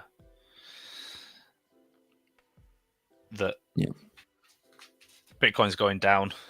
Normally, previous bear market, obviously we saw Bitcoin dominance rise pretty sharply from a low of 37% up towards 70%. Yeah. We haven't seen that yet. Yeah. But the range there, I see you have a line there already for the. Yeah. Like there's a bottom and a top right now. I think it's like 39 and 51. 49. No, yeah, 49 I've got there. Yeah. But that's another range. We keep talking about ranges. And that's the Yeah. Bitcoin dominance. It's like there's so many altcoins out there. I think it's like 30,000 altcoins. And it says a lot when you can sit down and you can say, I don't. I only do. I kind of only want to look at Bitcoin. I'm not a Bitcoin maxi by any stretch of the imagination, because I believe in technology like DeFi and all these things that will change a lot of things. Innovation is there. You don't get like the innovation of Bitcoin happened in 2009, and we're not gonna expand on that as much as people might think. We're gonna look at the Lightning Network. And we got some other stuff, but it's like, well, most of the innovation is happening on layer 1 protocols outside of Bitcoin, like ETH, Solana, MATIC, all the big brands that are coming into the space, they're building on ETH, Solana, MATIC, and that's it. Yeah. That's basically where everybody is ending up. And if you really look, that's part of the fundamental analysis. You look at, okay, where are the big brands going? They're going to Solana and MATIC and ETH. There's a lot of talk about MATIC right now in Polygon and how big brands are building on there. And that's just the reality of it. It's like, it's not hard to find this information. And yet there are people out there saying stuff like Cardano is going to do this. And there's nothing is being built on it from the mainstream companies that are happening. Innovation might be happening on Cardano, but, Starbucks is not building anything there. Nike doesn't really give a crap about Cardano and stuff like that. These big brands that are coming in, they're coming into the three big ones, which is ETH, MATIC, and Solana. People might think Solana is dead now, but people are still being adopted. It's still being adopted by the big brands. I think it's true. Yeah, big brands, of course, do come in and have an impact. But what we do have to not forget is that there are kind of these layers of applications being built on some of these protocols that you don't necessarily hear about that will come to the forefront. There could be the best applications of blockchain will be the ones where we don't necessarily know that the blockchain is even being used, right? That you're gonna use an app, and the app is going to have the functionality and the use cases that you want, and you're going to use that app repetitively. You don't care that, there's a blockchain with a coin with a fixed supply and it's decentralized and there's this and there's that, and it's like, I don't give a damn. Sure. I just want my taxi. I want my Duber. I want my decentralized Duber. Yeah, and this is what I mean about this. Look, if the way that you get mainstream, because there's going to be chains. There's going to be lots of chains that these stuff will get built on those chains, and there will be stuff built on Cardano that in 5 years' time we're looking at going, oh wow, that's really cool. Yeah, but of course there's leaders, and if we're talking about it, but are we talking about investment purposes? Or are we talking purely about adoption purposes? That sometimes, there's leaders in the pack, and there's not only one winner, and it's not a winner takes all market. And we're going to see. No. I'm fully of the opinion over the next few years we're going to see more chains, not less. And for sure. So, yes, there's leaders out there right now, but they may not be in the future. The argument that I'm trying to make is so big brands are moving into certain big leaders right now, right? If it's Solana or ETH or MATIC or Cardano, whatever. But the way that those applications that you're talking about, people getting applications, like they don't care if it's which blockchain, it doesn't matter. But if all the big brands are moving into, let's say, these three, that's where the apps will be, and then the people will be on that chain without knowing it. And that's what I'm trying to say. It's like the big brands bring the people into the app, which is going to be on the phone for the mainstream user that has no idea that it's on MATIC or ETH or Solana, for example, or Cardano or Aptos or Flow, whatever. But it's that's the reality of it. That's kind of how it has to happen. It happens in the background, and the big brands that are coming in right now, they're building on certain chains and they're avoiding other chains, and yeah, it's that's how it's going. So we need to get back to the TA thing because we're approaching almost 2 hours, and I'm gonna. As I was looking at this, so this is a historical snapshot of towards the all-time high. Yeah. And this is down to, so I've gone all the way down to 200. So the 200th coin, and I was going to say, look at some of these. Have you even bloody heard of them anymore? Yeah. There were 200 coins with a market cap of 274 million or higher. And today, if we go there to 274 million. So that's, it's like, how many projects have got a value of 270 million or higher? It's less than half. Yeah, there's the amount of value that's been stripped away, and I think that this thing now has a market cap of 38 million. Yeah, never even heard of it. Oh, I've heard of a few of these. Venus, that was a Binance one. Casper, Casper's one actually. Yeah, got into the ICO on that one. If I hadn't sold it, I'd now be in a loss. It was a 3-cent ICO, and it launched at $1.33. I didn't get to sell it at $1.33. Yeah, that's it's easy. You look at that and you're like, but this is a layer one. This is an enterprise layer one that there is no real reason why people can't start to use it. And with market caps as small as they are, there's a lot of multiples that can come from picking the right horse on some of these small coins. But then also a lot of them are just going to go to bloody zero. So that's the impossible choice. That's why you need to account for fundamental and on-chain analysis to understand that, okay, it's so many people using it, so many brands using it, so many developers building on it still, that it's going to stick around. And that's probably true for at least a dozen layer ones that it's still being adopted. And from there, you just have to kind of look at it. This is why you don't just do TA. TA is fun. It's a lot of fun, for sure. Like, it's the funnest thing you can do. I do not share the opinions of my colleagues in all things. Just everyone's opinions are their own. Okay. So I'm looking at Solana right now. Is this the most fun thing you can do?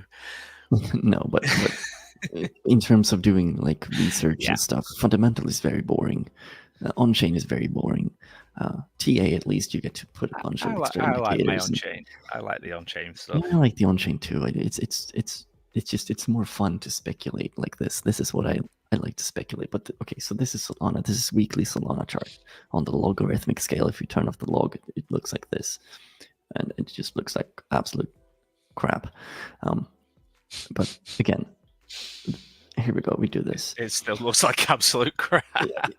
Yeah, of course it does. Everything looks like crap. Everything looks like crap. Yeah. So what I'm going to do is I'm going to do sort of the same thing we did with BTC. Yeah. Except now you've got Solana's kind of lost the range that it was holding. Oh yes, no, it has. I'm just going to go super quick here on Solana. Let's make a quick trend line there just to see where the long term is. Let's add some quick Bollinger Bands. Oh, I have to turn off the logarithmic and zoom in a little bit. Let's go for the daily. We're just going to do some shorter term stuff on Solana and MATIC. I think you get to do MATIC. Compressed bands. Yes. So what I was going to say here, I know this. We had this huge artificial pump, probably from the FTX pumping it, and then we had all this crap happening here. But we're going to zoom in on Solana a bit more. So after the let's see, where is it? FTX crashes right here. Yeah. We were moving sideways. Nothing was happening. We had the big dump, and now it's literally as close to the bottom as you can get. But you see how it's completely consisted here. Yeah. Let's see if we can do another one of these just to make some kind of trend line there. Yes, so Solana is not doing much. This is the past 3 months, I believe. But yeah, we're put it back on the log chart now. You're on the daily. The Bollinger Bands won't be as. Yeah. You see how this trend line messes up with the log chart. I'm just gonna kill that. But yeah, actually, no, never mind the log chart.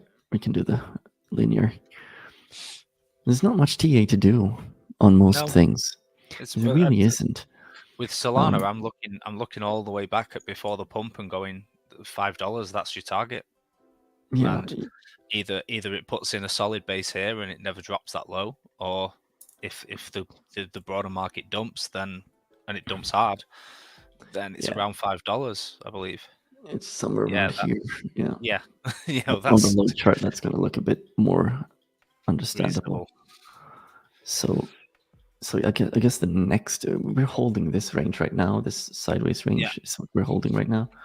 So if we just do a like that, and then we'll do one more right here. So currently, I suppose you could say that the range that it's trading in should be somewhere around here because it's not bottomed out yet. But I mean, looking at this,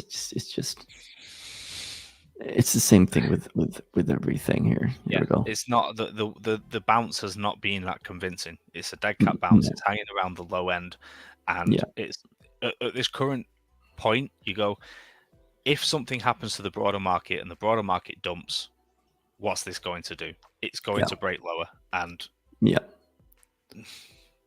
there's no stopping it. There's no real. It's just a thing that's going to happen. The only thing I could imagine that would be bullish for Solana at this point right now is you got they're releasing their phone soon, or if they already did. No, I don't think they did yet.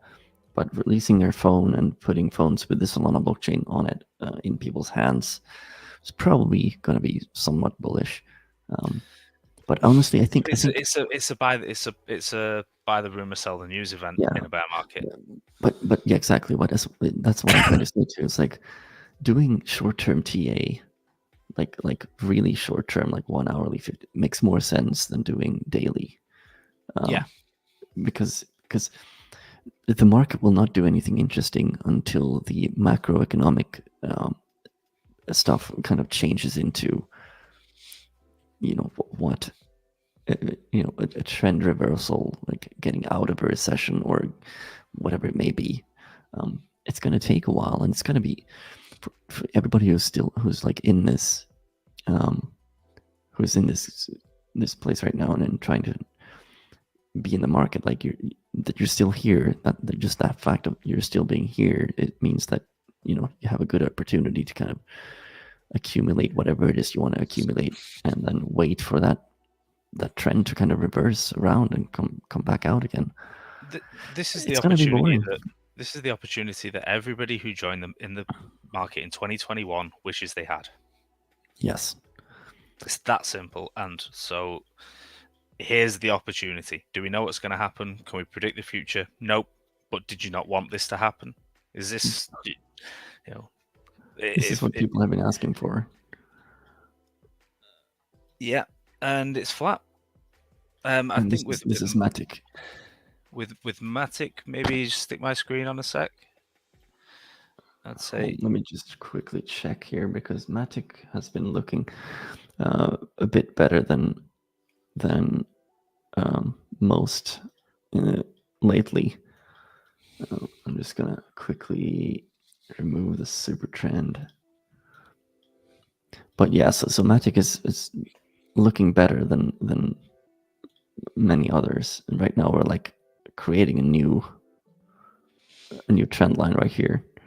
This one is already cracked, so we have a new one now. I would say somewhere at that, if you really want to push it.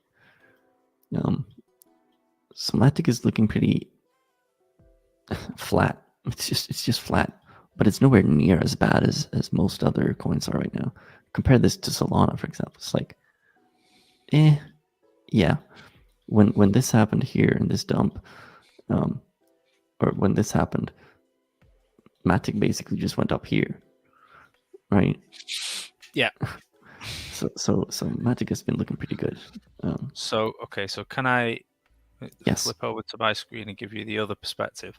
There you go. So here, this is MATIC versus ETH, and you can see what an absolutely gigantic run it had.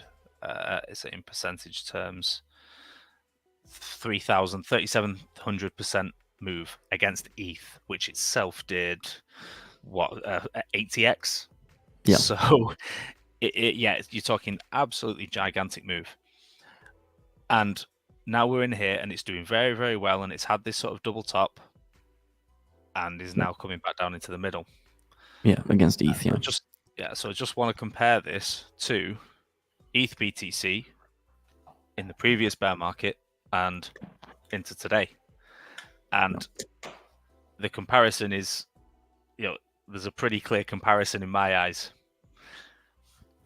Yeah.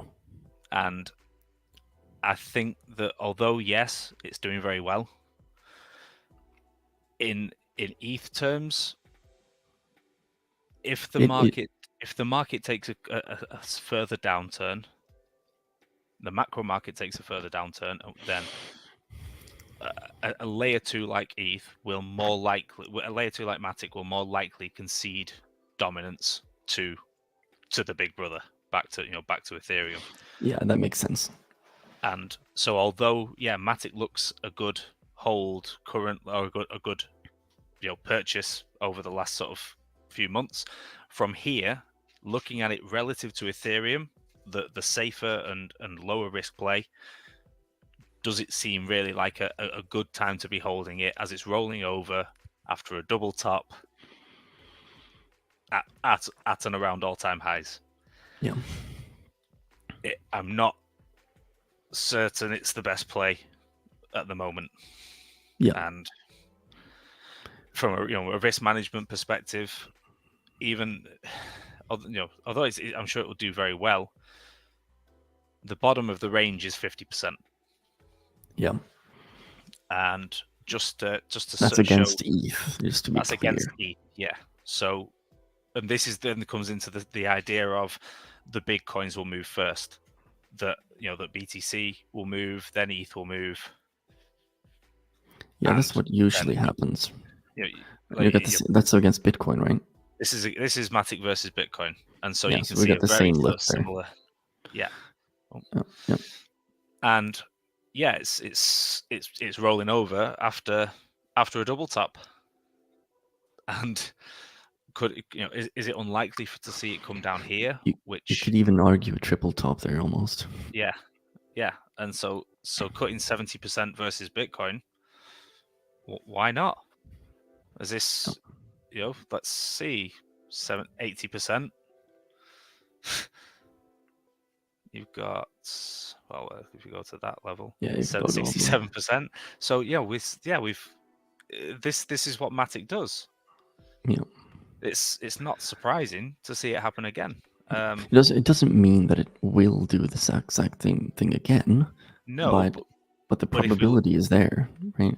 Yeah, if we look at it against whether Bitcoin or altcoins are going to make the broader move, typically, of course, Polygon from here could make some absolutely huge breakthrough development, grab some real genuine new level of adoption, start really cutting into ETH's dominance, and it breaks out to new all-time highs. Mm-hmm. Possible. Yeah. There's stuff that's done that in this market. I mean, look at the look at the previous range. Close that for a second and go back. Okay. Because if you look at the previous range there, if you go back and you see where that is, you see it's like 1, 2, and then it bottoms out, and then it did the third time, and then it just went up to a new range, right? So it's like it can do that now too, but do you want to risk that? I am risk averse myself, so I probably wouldn't. There's a good one to compare it to is Quant, which has had a kind of similar, has already played out this sort of bear market. This played out 2018, 2019, and it had multiple 80% dumps versus Bitcoin. And then after 2 years of accumulation, well, 3 years nearly of accumulation, it pumped up to higher highs, and then again, and it's just that I think if anything, it just really needs to reinforce that idea that don't be so afraid of missing out on altcoins, because unless you get the, this kind of environment, and are we in this kind of environment? Is there any real likelihood that we're in this kind of environment? I wouldn't say so personally. No. That's my opinion. So yeah. So generally, you've got time to accumulate the alts, and to do so, it's better to make the decision to, do I want to buy this altcoin? Is it more valuable to me than the equivalent amount of Bitcoin? Yeah. And if you are Bitcoin focused, and instead of going, oh yeah, I'll just throw $100 at it because that's what I do. If it's 0.001 Bitcoin for every trade, it's like, do you want to risk that? Would you rather have this riskier asset at this time because it can drop 80% against it? Yeah. All right. Yeah. So, okay. I think we're pretty much done with those, with the assets there. I just want to flip over to the Dixie because I said we would, but yeah, it's still going down. And I put the Bollinger there too. It went up for a while, and then it's going down. It's so easy to have a quick look with the Bollinger. But that's bottom, top, and now we're under it. A pretty clear sort of reversal candle bottom there. Yes. Yeah. Exactly. Okay. It could have been green, but that's pretty much a textbook doji. It's the weekly can still go. It's 1 day left. But it's closed. Doesn't the market close nowish? Like no, this is a Saturday. Oh, it's a Saturday. Of course, it's a Saturday. Yes. Oh, yeah. Yeah. So, but it's smoothing. It's smoothing out. Yeah. It's smoothing out. But yeah. So the Dixie is still kind of in a downtrend. I would say so. And that's that means it's in a downtrend, but it's had a very aggressive move down, and we shouldn't really be surprised if it takes a bounce back up. Yeah, I think a lot of people are looking for this kind of sideways stuff, which will bring back kind of the big pumps up which we had the previous times. This is 2015 to 2017, where we had the it's 2018. So there is a point when the dollar starts ranging, it's not as important. It's not the same as we weren't talking about the DXY anywhere near as much back in 2021. No, we did mention it. People did talk about it, but it's more that when you see a fundamental move going, which is what we've seen, and it's looking for when that fundamental move ends, and this very well could be the end of the macro wave and lead into a longer period of consolidation, in which case it won't matter so much for a while. Yeah. All right, cool, man. I feel like we're getting to the end of the stream here because we've been doing this for 2 hours. And it went quick. But yeah, just to reiterate, just go back to where we were in the beginning with the Bitcoin thing here. It looks like we're gonna be in some pain for a while longer. That's basically the summary of that. At the very least, well, yeah. Even if we don't go further down, it's gonna just be choppy and messy. Most likely, there's not the probability of just any sort of really meaningful bullish move upwards just doesn't. No, there's so many things happening right now in the market, and we have so much resistance to even get through. We got 1, 2, 3, 4, 5, 6 resistance lines that are pretty like coming up, and it's going to be hard to get through that with the current sentiment of the market. So I'm waiting for that sideways move, and we're sort of in that. We're still in a downtrend, but it's smoothing out at least a little bit as it looks. So perhaps, where are we now? The 17th of December. Some sort of shorter term moves can happen over the next couple of weeks, but really it's I guess, new year, there's going to be a whole host of fresh allocation of institutional capital and things like that. Big players will look and go, okay, right, fresh year, fresh month. Where are we putting our money this year? And Bitcoin is one of those places that it is at its current level a historically cheap asset, and there will be a certain amount of allocation to it. That's just a fact of people that will go, right, okay, time to increase our exposure, and that could lead to a very sizable pump in within a couple of months. It's just whether it's sustainable. And and I mean, currently this weekly candle is not the prettiest candle. No. So it is what it is right now, but we'll see what happens. Personally, I don't mind if we sit around this range for a while, because then I can accumulate and I'll be happy. And even if it goes lower, I'm not going to be sad, because it is, I'm not going to say factually cheap, but historically cheap right now, and that's just the way it is. Do you, if you want to buy, you buy. If you don't, you don't. It's yeah, it's cheap. It's cheap in terms of the historical precedent. It's also, if you were willing to buy Bitcoin at 30,000, then it should be considered cheap. If you now think that it's expensive and that you must wait for lower prices, or you must catch the bottom, that's not to say buy now, because lower prices may well come. But if you are always waiting for the bottom, you're guaranteed to miss the bottom. And at some point you have to look and say, okay, this is a good risk to reward. And if the price drops another 50%, then that redefines what cheap is, right? So I was cost basis goes down if you just accumulate, right? That's my thinking. This is why I do ranges, right?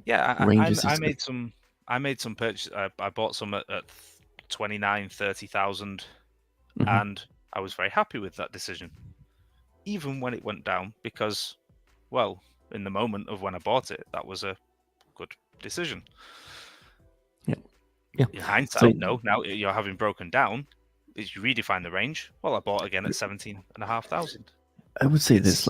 Let's say this. That there is a few ways to look at this, and I'm going to end the stream with this thought. There's a few ways to look at it. Like, you can buy as close to the bottom as you can, then you can sell it as close to the top as you can, but that's very difficult to do. Or you can find some ranges where you want to accumulate. Even if it goes down further, then there's two ways to think about that. It's like, oh, dang, I'm down on my investment, I'm going to sell it here. And then you lose money, right?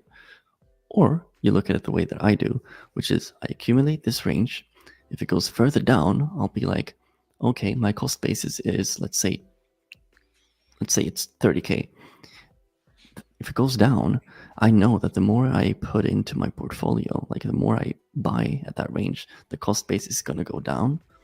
And the smaller the move has to be for me to get out with profit, right? So if it goes down, I'm kind of like, at least for Bitcoin, because I feel like Bitcoin is going to be around for a long, long time. We're going to go through several bear markets and explosive uptrends and all that. Hopefully, probably. So if it goes down, I would rather buy more under my cost basis, just to put that cost basis down. And if I really want to get out of something, if I have 1 Bitcoin at 30K and then I buy 9 Bitcoin at 13K, the cost basis is not going to be anywhere near 30K, right? So small move up, maybe to like, I don't even know what it becomes, like 14K at that point, 15K. I can get out then if I really want to get out. But so yeah, I'm up or down, I don't really care. I just want more Bitcoin. All right, I'm gonna end it with that because we've been doing this for 2 hours and 5 minutes soon. So thanks everybody that came for this, and thanks for the nice comments and all that. I know that we missed one from Cyrus. He wanted us to do some TA on Flow and versus BTC. Yeah, we'll do that next time. We'll do that next time. Don't worry about it. But yeah, we'll we'll see you next time, and hopefully you at least learned something or at least had fun. So we're gonna end it here. Thanks, guys. Bye. Bye.